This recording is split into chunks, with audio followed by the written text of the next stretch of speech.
moje ime je Nataša, pišem se Uranjek in sem zaposlena v komunalnem podjetju Velenje kot vodja službe za tehnologije in nadzor.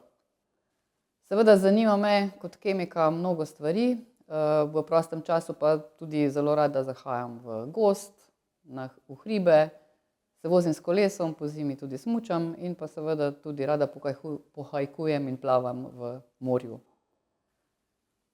Področje mojega dela je seveda povezano tako s kemijo kot vsem ostalim, kar se pa nahaja v okolici, in pa svoje, bom rekla, prosti čas tudi posvečam Slovenskemu društvu za zaščito voda kot članica upravnega odbora, kjer skrbimo oziroma kot organizacija se trudimo ohranjati slovenske vode. Za študij kemijskega inženirstva sem se odločila, ker me je v mladosti zelo zanimalo, kaj se dogaja okrog nas. Zanimiva mi je bila kemija, zanimala me je medicina, zanimala me je farmacija, ampak na koncu sem se nekako odločila za kemijo, ker se mi je zdelo, da je vse skupaj povezano, in pa ker pri medicini sem včasih kar preveč čutila z ljudmi, če jih je kaj bolelo, in se mi je zdelo, da nisem ravno za to področje. Drugače pa potem kasneje ob samem študiju niti nisem vedela, da bo moje področje ravno čiščenje odpadnih vod in pa pitna voda. Bom rekla, da je tako nekako življenje naneslo, ampak nikoli mi ni bilo žal, ker je to zelo, zelo zanimivo področje in tudi se še ni zgodilo, da bi en dan v službi preživela, pa ne bi vedela, kaj početi. Ja, pri svojem delu se ukvarjamo vsem, kar se dogaja na področju čiščenja odpadnih vod, pripravo pitne vode, nadzorom nad temi sistemi, in pa seveda tudi v našem podjetju imamo daljinsko ogrevanje, tudi medij, ki se uporablja, je voda, tudi za to skrbimo. Pri svojem delu pa se velikokrat tudi pojavi, da svetujemo tudi kolegom iz manjših komunalnih podjetij, ki potrebujejo kakšno pomoč, pa hkrati tudi pri snovanju in pri načrtovanju in projektiranju novih čistilnih naprav, novih sistemov za oskrbo s pitno vodo, tudi tu sem aktivna tudi kot odgovorni inženir na tem področju. Ja, v komunalnih odpadnih vodah se znajde čisto vse, kar ljudje speremo oziroma zlijemo v naše odtoke in kar spustimo v naše WC školjke. To pomeni, da je odpadna voda pravzaprav nek super koktejl vsega, kar pride noter, tako da niti ne vemo točno, kaj vse imamo, ker mnogo stvari, ki jih zlijemo v odtoke, potem tudi zreagira med sabo in nastanejo neke nove spojine, za katere niti ne vemo, kakšen vpliv imajo na nas, kakšen vpliv imajo na okolje, oziroma se pač z leti vsi ti vplivi čedalje bolj dokazujejo. Vse te kemikalije, ki jih ljudje uporabljamo pri vsakdanjem življenju, tako v kozmetiki kot pri pranju, vse to se potem seveda znajde v tej odpadni vodi, ki jo zbiramo. Zbiramo jo v kanalizacijskih sistemih, vodimo do čistilne naprave, tam poskušamo to vodo čim bolj očistiti, vendar pač čisto vsega tudi ne moremo odstraniti, in zato del teh kemikalij in vsega, kar je v vodi, se izteka v naše vodotoke. Ja, čistilne naprave za komunalne odpadne vode temeljijo na bioloških procesih čiščenja. Torej, tle se gre za to, da dejansko odstranjujemo snovi, ki jih bakterije lahko uporabijo kot hranilo, kot hrano, in v procesu čiščenja teh vod, komunalnih odpadnih vod, se predvsem odstranjuje ogljikove spojine, dušik in fosfor.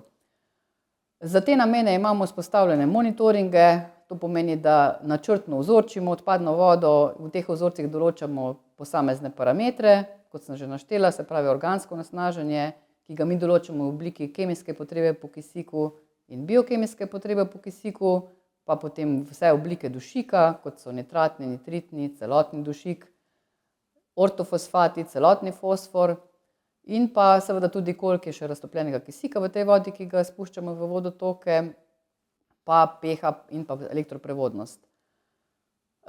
Ti monitoringi so v bistvu predvideni oziroma načrtovani. Imamo pa mi na napravi tudi online analizatorje, s katerimi pa ves čas neprenehno merimo, kakšne so koncentracije teh parametrov, ki sem jih opisala. To pa predvsem zato, ker je to potrebno tudi zaradi vodenja same tehnologije čiščenja odpadnih vod. Če se zgodi, da kakšen parameter preseže mejno vrednost, seveda to pomeni, da je treba takoj ukrepati. To pomeni, da se tehnologi in pa naši ostali sodelavci s področja strojnega področja in pa elektropodročja dobimo, pregledamo zapise, pregledamo, kaj se je dogajalo s posameznim parametrom in seveda glede na naše znanje ocenimo, kaj bi lahko bil vzrok, da je prišlo do tega odstopanja. Če ugotovimo, kaj je vzrok, seveda to poskušamo čim hitreje odpraviti, to kar povzroča neko neskladje pri delovanju naprave.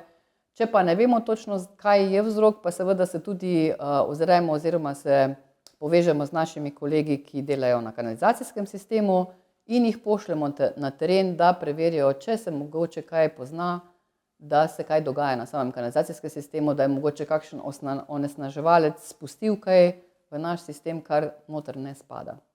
V odpadni vodi, kot sem že prej omenila, je nek super koktejl vseh kemikalij, ki jih mi spuščamo v naše odtoke. Torej pomeni, da je to toliko različnih vrst kemikalij, da mi pravzaprav ne moremo vseh določiti s temi našimi analizami, ki jih izvajamo pri monitoringih. Problem je še ta, da v bistvu vse te snovi, ki prihajajo v to odpadno vodo, ne moreš kar določiti z eno metodo. Vsaka snov, ki jo želimo mi analizirati, za vsako snov obstaja neka posebna analiza in če mi ne vemo točno, kaj pravzaprav iščemo v tej odpadni vodi, tudi mogoče tega ne moremo ugotoviti, ker ne iščemo po pravi poti, če bi tako to povedala. Pri monitoringih, ki jih sedaj izvajamo na teh odpadnih vodah, je problem tudi ta, da se vsa onesnažila, ki prihajajo z odpadno vodo, to so ostanki zdravil, kemikalij, ki jih uporabljamo pri našem vsakdanjem življenju, pri čiščenju, pri kozmetiki. Vse te kemikalije so toliko kompleksne in ti monitoringi, ki so sedaj predpisani za odpadno vodo, niso del rednih preiskav. Te snovi, ki pa seveda so tudi potencialno nevarne snovi za okolje in tudi za človeka in za vse ostale živali, pa se določajo bolj kot ne v okviru raziskovalnih projektov, kjer lahko na ta način tudi ugotovimo, kaj vse dejansko je v tej odpadni vodi. Ne samo te snovi, se pravi, kar se tiče nutrientov, ki so ključne za eutrofikacijo rek, ampak tudi druge kemikalije, to kot sem omenila, ostanki zdravil, ostanki oziroma deli kozmetike, kjer sodelujejo zelo težko razgradljive kemikalije, to se običajno ne meri. Smo pa pri nas že sodelovali tudi v takšnih raziskavah, kjer je Inštitut Jožef Štefan izvajal meritve v odpadni vodi ostankov zdravil, tudi ostankov nekaterih drog, ki jih ljudje izkoriščamo ali pa uporabljajo nekateri za svoje življenje, za izboljšanje ali pa mislijo, da si izboljšajo življenje. Se pravi, te snovi pa je treba povsem specifično in z posebnimi raziskavami izvajati. Problem je namreč še ta, da so te spojine v tako nizkih koncentracijah, da jih je zelo težko tudi, ko veš, ko jih iščeš, težko določiti. In te vzorce, ki jih inštitut dobi, je treba seveda najprej pravilno pripraviti. In to je tudi ključen del same analize teh kemikalij, da se vzorec pravilno pripravi. Ni tako enostavno, kot se mogoče sliši, tako kot včasih gledamo po televiziji, razne te nadaljevanke, CSI Miami in kaj takšnega, kjer vzorček vzamejo, ga dajo v čudežno napravo in potem ona vse določi. V resničnem svetu to ne gre tako, je treba res nekako ciljeno iskati spojine, ki jih želimo določiti. Znanje, ki sem si ga jaz pridobila preko, bom rekla, formalnega izobraževanja, pa tudi preko dela, ima seveda tudi vpliv na moje življenje, na izbiro moje hrane, na izbiro kozmetike, na izbiro čistil. Tako kot slišimo zdaj v teh zadnjih letih mnogokrat, se trudim, da jem lokalno pridelano hrano, sezonsko pridelano hrano, saj vem, da je potem tle noter čim manj pesticidov, čim manj drugih umetnih gnojil in ostalih snovi, ki, bom rekla, onesnažujejo tako hrano in posledično tudi moj organizem in seveda tudi mojih otrok. In pa tudi pri kozmetiki, da se uporablja le tisto, kar je najnujnejše. Pri pranju jaz že, ne vem, več kot 20 let ne uporabljam nobenih mehčavcev, ker praktično niso potrebni. Razen tega, da dišijo, mislim, da druge funkcije posebne ni, mogoče pri kakšni brisači, da je mogoče malo mehkejša, ampak če mi damo to brisačo mogoče samo za kratek čas v sušilni stroj, dosežemo enak efekt. izogibam se vsem temu, kar ni potrebno.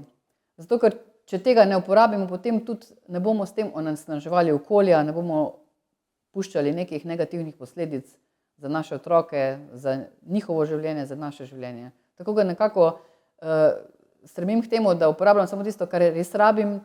Tudi pri kozmetiki, ko jo uporabljam, pogledam, kaj je navedeno na deklaraciji.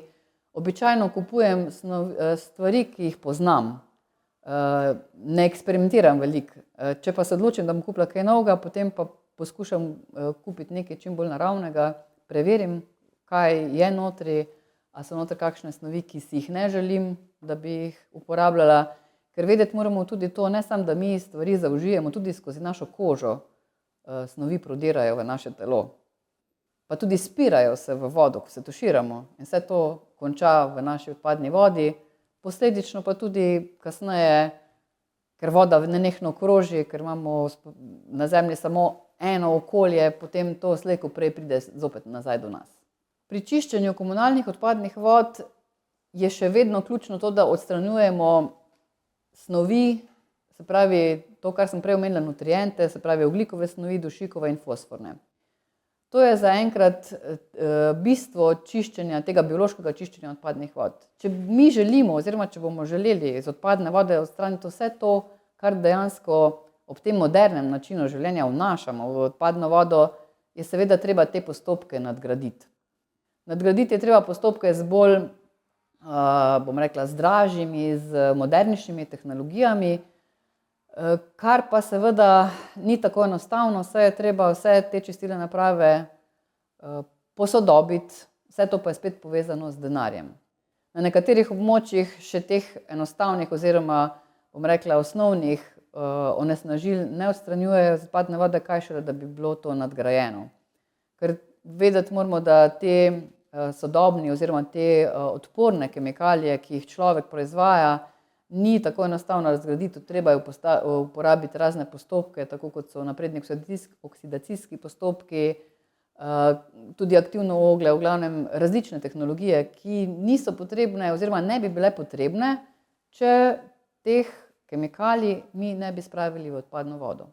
Se pravi, da je treba razmišljati bolj v tej smeri, tako kot tudi pri odpadkih, da jih ne ustvarjamo oziroma da ne spravljamo kemikalij v odpadno vodo, ne pa kako jih bomo čistili. Seveda se jih da očistiti in pa tudi stremi se na področju čiščenja odpadnih vod k temu, da bi že na viru, se pravi tam, kjer nastajajo te kompleksne organske snovi, tako recimo v farmaciji, kjer proizvajajo zdravila, da se tiste odpadne vode očistijo na tak način primeren, za primerno tehnologijo in da čim manj tega pride v odpadno vodo, v komunalno odpadno vodo. Ker komunalna odpadna voda je pač to, kar mi ljudje pri svojem delu, pri svojem življenju proizvajamo. Pomembno je pa tudi to vedeti, da popolnoma se pa temu ne moramo izogniti. Ker ljudje le zaužijemo zdravila, zaužijemo razne druge, bom rekla, tudi snovi, ki jih ne želimo, in potem to preko naše presnove, preko telesa tudi izločimo. Z našimi izločki pa to pride v odpadno vodo. Tako da se v vsakem primeru bo potrebno čistilne naprave nadgraditi z učinkovitejšimi tehnologijami za odstranjevanje teh novodobnih onesnaževal.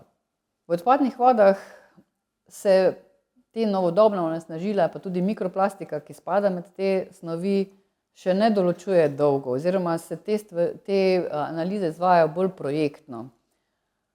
Kot sem že omenila, je pa ključno to, da mi poskušamo to preprečiti, da sploh to pride v odpadno vodo. Tudi mikroplastika. Mogoče se vam zdi, ko slišite ime mikroplastika, da je to pač samo, ne vem, se pojavlja v oceanih kot ostanki plastike, takšne, ki jo mi uporabljamo, ampak ni to res.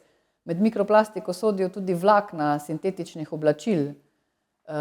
Ta sintetična oblačila seveda mi že kar nekaj vrsto let uporabljamo in pri vsakem pranju se del teh vlaken z odpadno vodo, ki jo spustimo iz pralnega stroja, znajde tudi v odpadni vodi, ki pride do čistilne naprave. To mikroplastiko najdemo tudi v kozmetičnih pripomočkih, tudi v zobni pasti. Se pravi, ljudje smo prišli do tega, da to plastiko uporabljamo skoraj povsod. Predvsem pa se to dogaja zaradi njene nizke cene. Mogoče bomo na koncu zelo drago plačali to nizko ceno plastike. V preteklosti se je za te namene uporabljalo naravne materiale, recimo v pilingih za telo bi lahko namesto mikroplastike uporabljali sol, ali pa si lahko sami pripravimo to. Lahko tudi, včasih so se uporabljale kokosova vlakna, se je uporabljala kokosovi delci za to abrazijo, ki jo želimo doseči z nekimi kozmetičnimi sredstvi. V zobni pasti z aktivnim ogljem so si drgnili včasih zobe. Tako da marsikaj se da, ampak je mogoče malenkost dražje. Pa mogoče zahteva malo več naše pozornosti, da ni vse to, kar je toliko na hitro, pa toliko poceni, toliko dobro za nas. In da posledice bodo prišle šele kasneje z leti. Če ljudje uporabljajo pri svojem življenju zelo veliko različnih kemikalij, tudi kot čistila, potem se lahko tudi zgodi, oziroma se včasih zgodi, da nekdo ima doma ogromno teh kemikalij, ki seveda imajo vse napisane rok uporabe. In ko se kdaj izvaja čiščenje, teh naših prostorov, naših omar, ki so preveč natrpane že vsem tem, se potem tudi to, kar lahko znajde v WC školjki. In 1 liter takega močnega čistila lahko pusti velike posledice na majhni čistilni napravi, recimo na hišni čistilni napravi, taki manjši, se pravi za eno hišo ali za par hiš. Če gre tak 1 liter v kanalizacijski sistem, ki se potem konča z večjo čistilno napravo, recimo, ki je namenjena celemu mestu za 50.000 ljudi, potem nima tako velikega vpliva. Ima ga pa vseeno. Zato je treba take dogodke preprečevati. Se pravi, kemikalije ne sodijo v WC, čistila ne sodijo v WC, ostanki barv, lakov, vse to ne spada v WC školjko. Vse to je treba oddati na ekoloških otokih. Imamo akcije, kjer se zbirajo te ostanki barv, zdravil, kemikalij in to je treba spoštovati. Se pravi, WC školjka ni smetnjak. WC školjka je namenjena našim, bom rekla, našim potrebam, našim življenjskim potrebam, ni pa to smetišče, ni to odlagališče, ni to koš. In zato je treba ravnati z vsemi sredstvi, ki jih uporabljamo, od kozmetičnimi barvami, kemikalijami, čistili, tako kot je predpisano. Se pravi, da se odstranijo na primeren način, nikakor pa ne zlivajo v WC školjko. Če omenimo to, kaj se zgodi, če mi zlijemo veliko količino neke kemikalije v odtok in to pride do biološke čistilne naprave, najmanj, kar se lahko zgodi, je to, da trenutno preseže recimo mejne vrednosti na iztoku, zaradi tega, ker je obremenitev previsoka. Hujše je še to, da lahko take kemikalije pomorijo to aktivno blato, se pravi biomasa, naše bakterije, naši delavci, ki čistijo odpadno vodo, jih pomorimo s tem in seveda to pomeni, da čistilna naprava dlje časa ne bo več funkcionirala, ne samo 1 uro ali pa 1 dan. Da ti na novo vzpostaviš delovanje take čistilne naprave, pomeni, da moraš vzgojiti dovolj veliko število bakterij in ostalih teh mikroorganizmov, ki se sodelujejo pri čiščenju, kar pa lahko traja tudi mesece. Pri temu, koliko so v bistvu čistilne naprave ranljive oziroma koliko lahko na njo vplivamo, je zelo odvisno od njene velikosti oziroma od njene kapacitete. Manjše naprave so veliko bolj občutljive na vsak tak dogodek. Ravno zato, ker smo imeli, da se v bistvu voda tle ne razreči, da pride direktno do samega biološkega procesa in lahko uniči cel sistem. Večje, ko so naprave, tudi niso vsi ljudje hkrati naredijo take napake, da bi recimo zlili te kemikalije v odtoke. Zato se taka stvar razreči in nima tako velikega vpliva na samo delovanje čistilne naprave. Novejši postopki čiščenja bodo seveda zagotovili tudi, da se bo določene snovi, določene rezistentne kemikalije lahko očistile. Kar se tiče pa mikroplastike, pa že v sedaj se nekatere naprave uporabljajo tehnologijo membransko, se pravi membranske tehnologije čiščenja odpadne vode, kjer se vsaj ti delci, se pravi delci mikroplastike zadržijo v blatu čistilnih naprav. Raziskave so pokazale, da se tudi pri navadnih bioloških čistilnih napravah večina mikroplastike, več kot 90%, zadrži v tem aktivnem blatu. In ključno je potem, kam mi to aktivno blato deponiramo oziroma na kak način ga odstranimo iz sistema. Aktivno blato, ki nastaja, je v bistvu produkt te rasti mikroorganizmov, ki se hranijo z našimi odpadki, z našimi odplakami in vedno bo nastajalo to blato. In če mi veliko mikroplastike nekako spravimo v odpadno vodo, jo bo tudi veliko ostalo.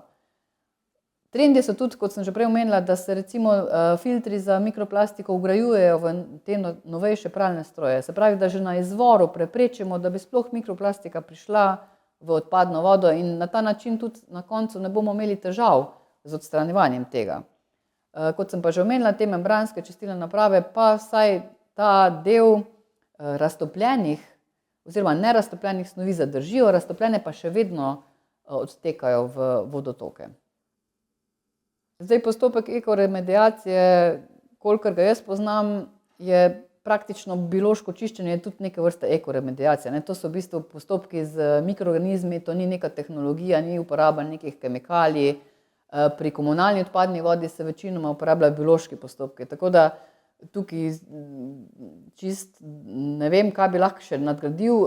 Lahko nadgradimo same procese čiščenja z uspešnejšimi, kar se tiče odstranjevanja ostankov zdravil in ostalih obstojnih kemijskih spojin. Pri uporabi blata, se pravi tega našega produkta čiščenja odpadne vode, pa seveda se lahko te tehnološki postopki uporabijo. V prihodnosti se bo predvsem ciljalo na to, da se bo za blata iz čistilnih naprav večjih od 50.000 populacijskih enot predpisalo oziroma bo obvezen monosežig tega blata.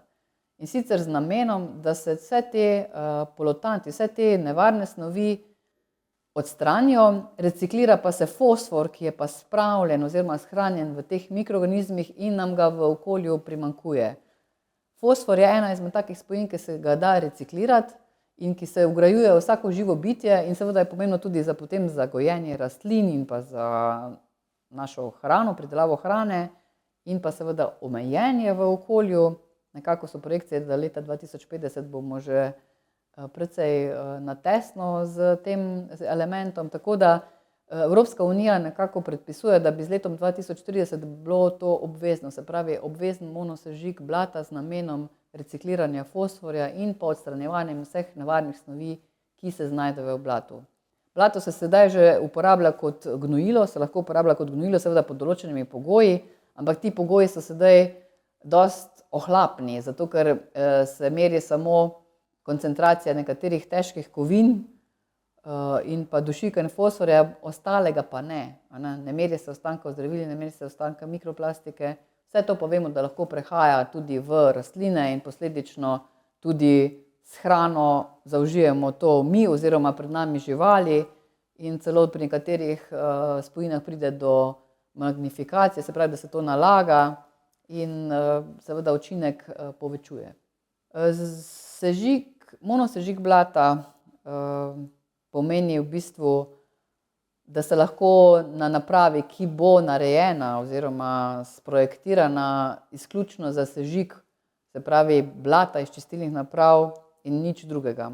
To je specifično namenska naprava z namenom recikliranja fosforja. Seveda se pa v vseh teh napravah strogo upošteva, da se preprečuje kakršnakoli oziroma da se zminimalizirajo vse emisije tako v zrak kot v vode, kar je ključno, če želimo ohraniti čim bolj zdravo naravo.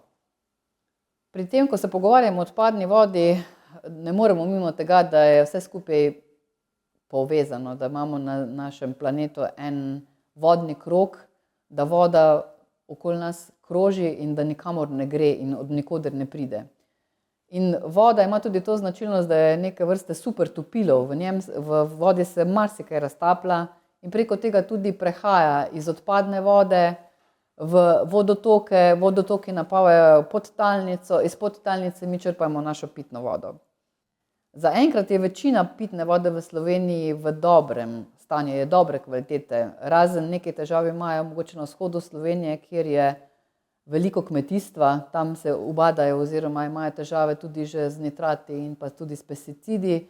Dočim na našem območju, kjer mi živimo v mestu Velenje, je voda kvalitetna. Zaradi tega, ker je naše področje kraško, se pravi, imamo kraške vodne vire, pomeni, da ima ta pitna voda tudi stik s površinsko vodo in v času deževja je ta voda mikrobiološko oporečna. Iz teh razlogov smo mi v preteklosti, to je zdaj že 7 let nazaj, na komunalnem podjetju Velenje in pa seveda občine Velenje, Šoštanj, Šmartno ob Paki smo investirali v naprave za pripravo pitne vode, kjer se uporablja tehnologija ultrafiltracije. Tehnologija ultrafiltracije je prijazna za vodo, zato ker gre pri tem za filtriranje vode. Ne uporabljamo kemijskih spojin za pripravo, temveč vodo samo filtriramo čez tako drobne luknjice, da v bistvu na tistih ostane vse, kar je neraztopljenega in tudi večje raztopljene molekule, ki so potencialno lahko škodljive za zdravje, in pa seveda vsi virusi in bakterije se zadržijo na teh membranah. In voda, ki jo mi potem dobimo, še vedno ima v sebi raztopljene karbonate in druge minerale, ki vodi dajejo okus in ki dajejo vodi kvaliteto, ni pa voda obremenjena mikrobiološko in zaradi tega nam ni treba uporabljati recimo klora za dezinfekcijo. Seveda pa vsi ti postopki niso zastonj. Zato uporabniki pač vsak mesec dobimo domov, bom rekla, pozdrav iz komunalnega podjetja, to je položnica, kjer pa v bistvu se ne plačuje voda kot taka, ampak aktivnosti, ki so potrebne za to, da vodo, ki jo pripravimo in distribuiramo do vseh uporabnikov, da lahko v vsakem trenutku odprejo pipo in iz vode priteče pitna voda, brez da bi pomišljali, a je ali ni, to pač zahteva neka sredstva, energijo in na koncu denar tudi za vse te aktivnosti in to je tisto, kar uporabniki plačamo. To je v bistvu cena vode pri nas. Cena vode je pa seveda en individualen pojem, tudi odvisno od tega je, koliko jo imamo na razpolago. V Sloveniji imamo relativno veliko pitne vode na razpolago, zato se nam zdi mogoče včasih, da je predraga, da je cena previsoka. Če bi pa živeli mogoče kje v Afriki ali pa še kje, ne vem, tudi sredi oceana, kjer vodo pripravljajo z reverzno osmozo, da sploh imajo kaj piti, takrat bi pa najbrž o tem malo drugače razmišljali. Mogoče nam ta cena ne bi bila previsoka, ker če pogledamo, da 1 kubični meter pitne vode, ki nam priteče iz pipe v našem stanovanju, vsak trenutek, to je 1 kubični meter je 1000 litrov vode, stane približno enako kot 1 plastenka vode, ki jo kupimo v trgovini, liter vode, potem se lahko vprašamo, a je to res tako drago. Jaz mislim, da ni, da je še prepoceni. Če govorimo tudi o pitni vodi, kot sem že načela temo, to, da mi pitno vodo pripravimo do te kakovosti, da je primerna za pitje, da je zdravstveno ustrezna in skladna s pravilnikom o pitni vodi, zato tudi potrebujemo poleg vse priprave tudi nadzor. In ta nadzor se izvaja v Sloveniji, bom rekla, na 2 nivojih. En nivo je ta upravljavski, se pravi notranji nadzor, kjer so komunalna podjetja zadolžena za to, da nenehno izvajajo nadzor nad kvaliteto pitne vode. In sicer po vseh barierah. Notranji nadzor je vzpostavljen na osnovi sistema HACCP in ta zahteva, da se kvaliteta vode preverja vse od zajetja pa do pipe uporabnika, se pravi to, kar ljudje zaužijemo.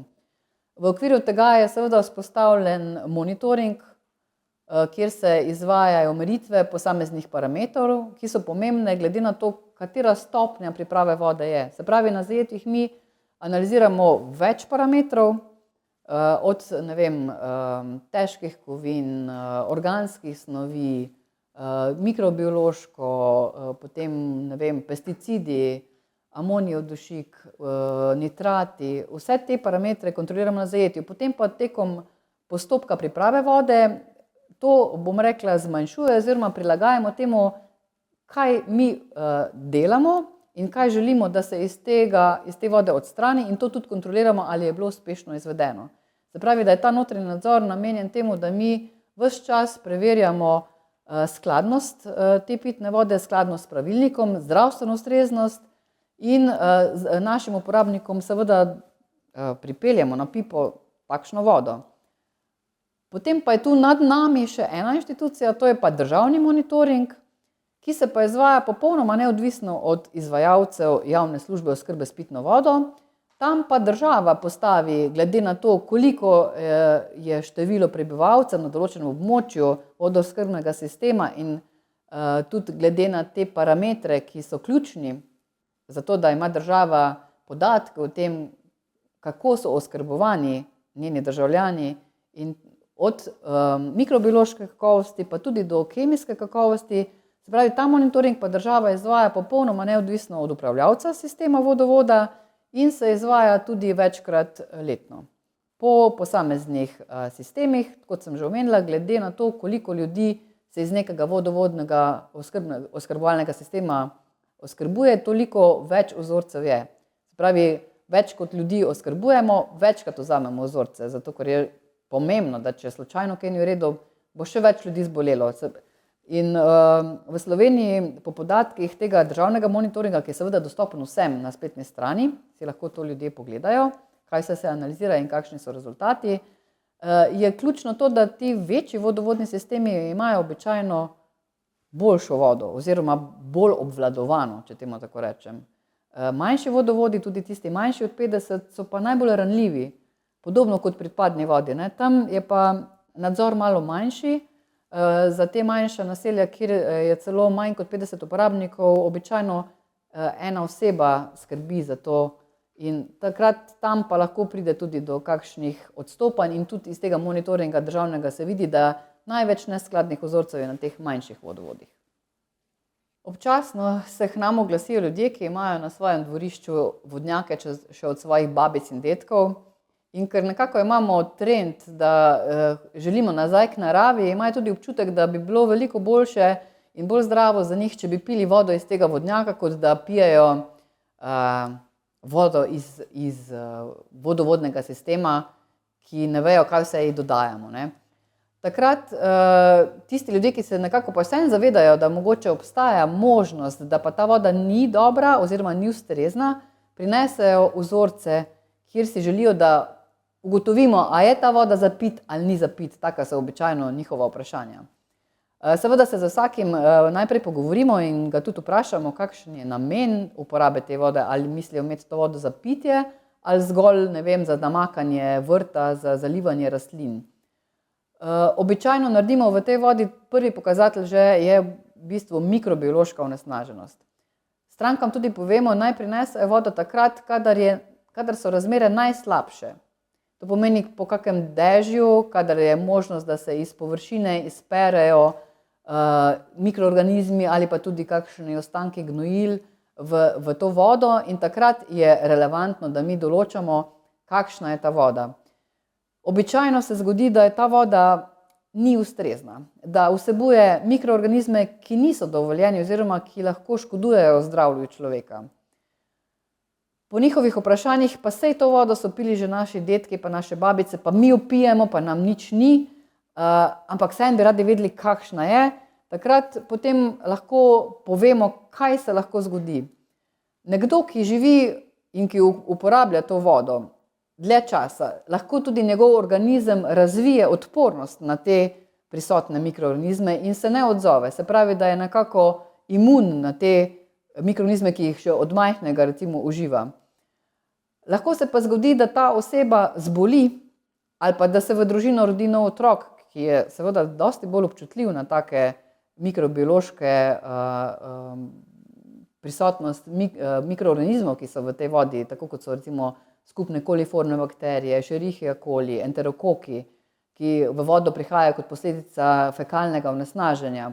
In tak človek ali pa otrok ali pa človek, ki zboli za rakom in njegov imunski sistem oslabljen, lahko doživi zelo hude posledice. Bom rekla, da še najlažje je, da v bistvu dobi neko drisko, neko hidrično bolezen, ki se sčasoma ozdravi, Vendar pa so ti mikroorganizmi, ki so lahko prisotni v vodi, lahko tudi zelo zahrbtni. Če imamo v vodi prisotne Escherichia coli in pa enterokoke, to kaže na to, da je voda v stiku, v neposrednem stiku z fekalijami. Escherichia coli je zelo, zelo nevarna bakterija. Ta bakterija lahko povzroči tudi odpoved organov, lahko povzroči odpoved ledvic, tudi smrt. Zato se s temi stvarmi ni za igrati. In tudi, če so vaši dedki to pili, mogoče takrat še ni bila toliko naseljena ta pokrajina, kjer zdaj živite.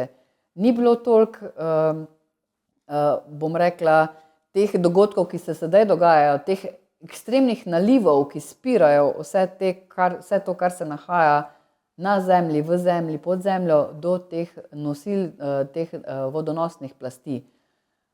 Vsaka voda, ki jo uporabljamo za pitje, je prav, da vemo, kakšna je in da je mikrobiološko neoporečna. Ker posledice tega so lahko hude. Pred leti se mogoče spomnite, da je bila tudi ena afera v Evropi, kjer je ogromno ljudi zbolelo z okužbo za E. coli, se pravi Escherichia coli. Bili so tudi v bolnici in mislim, da so tudi umrli. Vzrok je bilo v bistvu uporaba oporečne vode za zalivanje kumar, če se prav spomnim. In zato moramo tudi vedeti, da tudi tako vodo iz vodnjakov, če jo uporabljamo za zalivanje vrta, ni neškodljiva. In tudi, če uporabljamo za takšne namene deževnico, ki jo zbiramo preko streh, je prav, da vsaj občasno preverimo njeno kakovost oziroma da jo ne uporabljamo direktno za škropljenje po listnati solati recimo ali po delih rastlin, ki jih neposredno uporabljamo. Lahko takšno vodo uporabimo za zalivanje drevja, mogoče tudi točkovno za zalivanje paradižnika, takih vrtnin, ki jih ne zaužijemo oziroma ki niso neposredno izpostavljene tej vodi. Se pravi, da ni tako nedolžno to, da mi zaužijemo vodo, ki ni pregledana, za katero ne vemo, kakšne lastnosti ima. Povsem je pa pomenilo to, da je mikrobiološko, zakaj je tako pomembno? Zato, ker to dobimo mi akutno okužbo. Mi se v trenutku, ko zaužijemo tak mikroorganizem, lahko okužimo in zbolimo. Ostale nevarne snovi, ki tudi so lahko prisotne v pitni vodi, tako kot so ostanki gnojil, pesticidov, imajo običajno daljšo dobo,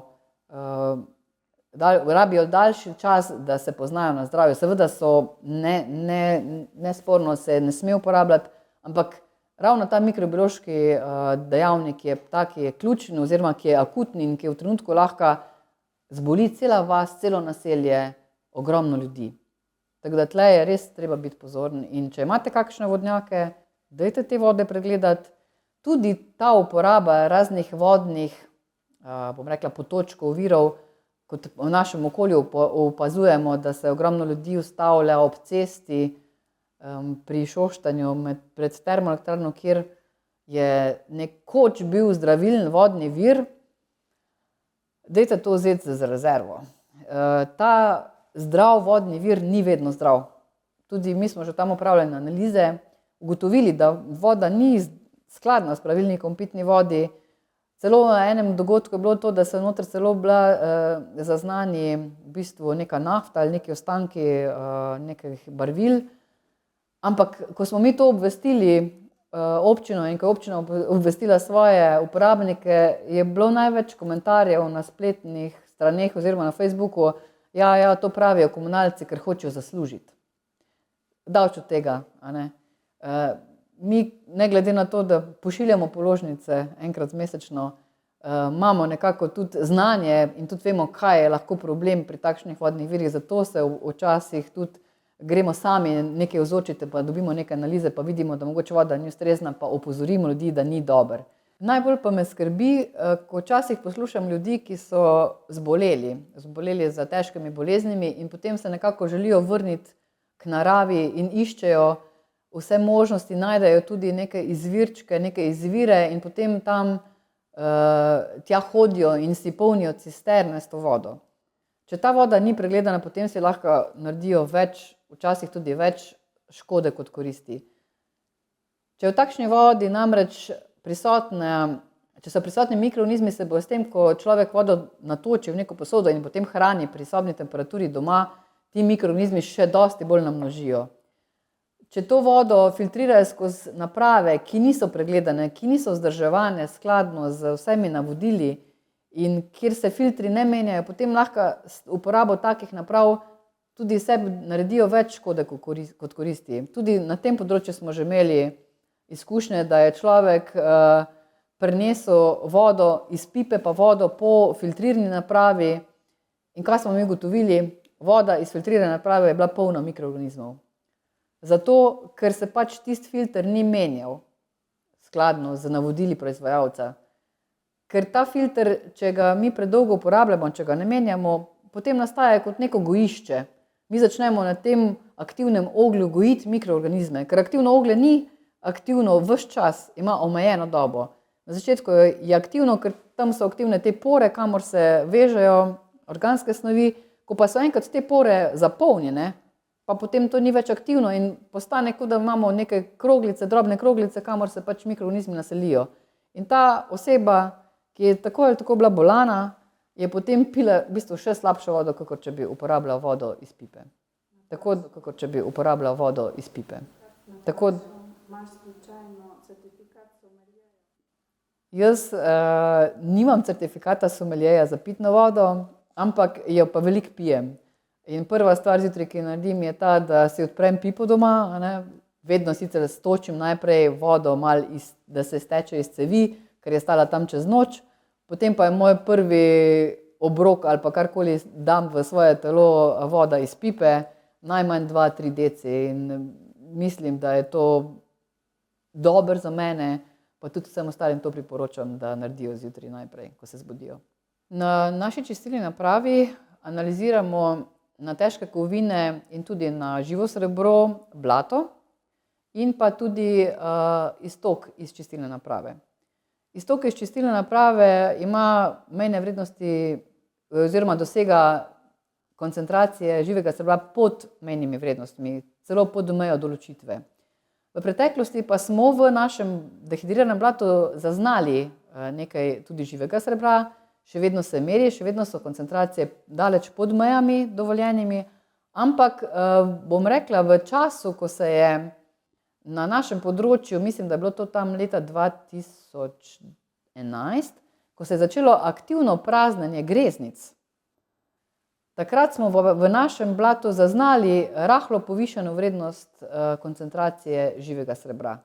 Od takrat naprej, to smo nekako pripisovali temu, da so te greznice, ki so bile desetletja, nekatere tudi neizpraznjene, da se je tam akumuliralo to živo srebro. Tudi mogoče iz zdravstvenih domov. Mislim, da je tudi od takrat bilo nekaj praznjenja greznice iz zdravstvenega doma, nekaj ostankov, nekih starih, bom rekla, skladovnic blata. In takrat smo zaznali neko rahlo povečanje, ampak zdaj zadnja leta, že zadnjih 10 let, pa so te koncentracije živega srebra, bom rekla, na isti ravni. Praktično na isti ravni in na našem območju nimamo težav s tem. Če se zgodi, da po vzorčenju, po pridobitvi vzorcev na začetku čistilne oziroma pred čistilno napravo, pa za čistilno napravo, ko naj bi bila voda prečiščena, ugotovimo, da je mogoče celo koncentracija nekaterih onesnažil višja za napravo kot pred, je mogoče to tudi vzrok, da ni bil upoštevan zadrževalni čas pravil na čistilni napravi, se pravi, da smo vzeli ne tisto vodo, ki je pritekla na čistilno napravo in počakali ves čas, da se ta voda prečisti in potem vzeli dejansko isti vzorec te vode, ki je bila na stoku, ampak smo mogoče zajeli ravno tisto večjo obremenitev, ki pa jo pri vtoku nismo zajeli. Se pravi, mi moramo vedno, kadar jemljemo vzorce, kadar vzorčujemo vtok in iztok, upoštevati ta zadrževalni čas odpadne vode na sami čistilni napravi. Ker če pogledamo, se lahko zgodi to, da mi po noči ljudje večinoma spijo, niso aktivni in ta voda pa vseeno doteka do same čistilne naprave in če mi vzorčimo zjutraj to vodo kot vtok na čistilno napravo in istočasno pa vzamemo na iztoku vodo, lahko dobimo, da je zaradi zadrževalnega časa, ki je na čistilnih napravah lahko tudi 8 ur in več, v bistvu iz naprave tekla povsem druga voda, kot je dotekala na samo napravo. Tako da tle je treba biti vedno zelo pozoren, ko se jemlje, tudi če so to povprečni vzorci, tudi 24-urni, je treba upoštevati zadrževalni čas.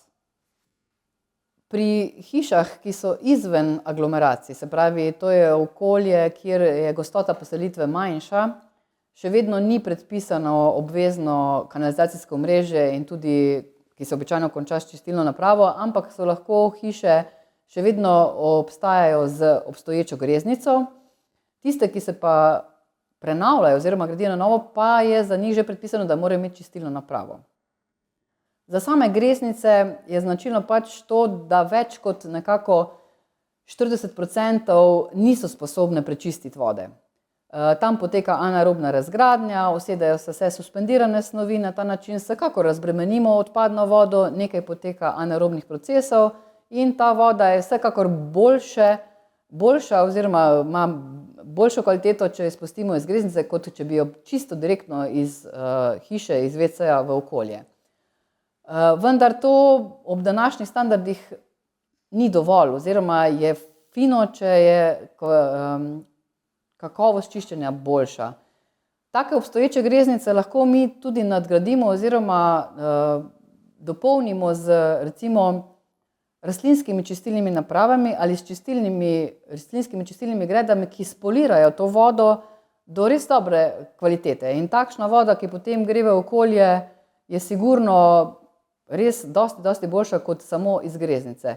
Lahko se pa na teh območjih, kjer je gostota poselitve redkejša, kot sistem čiščenja uporabi rastlinska čistilna naprava. In to je super. Vedeti pa moramo, da rabimo določeno površino za to. Da za enega človeka, za eno populacijsko enoto rabimo vsaj 2 kvadratna metra površine za to, da uspešno prečistimo takšno odpadno vodo na rastlinski čistilni napravi, ob pogoju seveda, da je ta naprava pravilno zgrajena, da ima prave naklone, da ima predtem tudi odstranjevanje mehanskih delcev, ker taki mehanski delci, če pridejo v rastlinsko čistilno napravo, lahko zamašijo njen aktivni del, se pravi ta prod, ki je noter, se lahko zapacka predčasno in seveda potem naprava ne more delovati. Ker pri rastlinski čistilni napravi sta v bistvu 2 sistema, ki čistita odpadno vodo. Eno so te rastline, ki so nasajene, drugo pa so vse bakterijska združba, ki živi na koreninah teh rastlin in na tem nosilcih oziroma gramozu ali pesku, ki je kot nekako nosilna plast tem rastlinam. Se pravi, da imamo 2 sistema in če to zapackamo, potem naprava pač ne more delovati. Se pravi, ključno je to predčiščenje, da se vse te mehanske delce odstrani in pa potem, da imamo dovolj veliko napravo, ki lahko uspešno dela.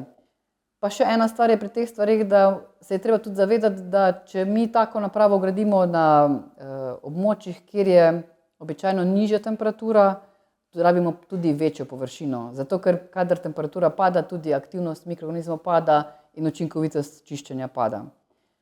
Žal si take rastlinske čistilne naprave pač ne more vsak privoščiti, ker tam, kjer imamo hiše drugo do druge, se pravi, da ima, ne vem, celo vrstne hiše, kjer so, nimamo prostora za rastlinsko čistilno napravo, takrat je pač treba poseči po teh, bom rekla, predizdelanih majhnih komunalnih čistilnih napravah, ki so namenjene za hiše in uporabljajo za to, da imajo dovolj delavcev v aktivnem blatu, vnos zraka preko kompresorjev, se pravi vnos kisika za delovanje teh mikroorganizmov dovajamo s kisikom in na ta način pospešimo delovanje in pa tudi rabimo manjše površine za enakovredno čiščenje odpadne vode. Vedno pa lahko še vse te naprave tudi nadgradimo s to čistilno gredo, vsaj en delček recimo te biološke čistilne naprave oziroma rastlinske čistilne naprave še vedno lahko apliciramo tudi takim čistilnim napravam z aktivnim blatom.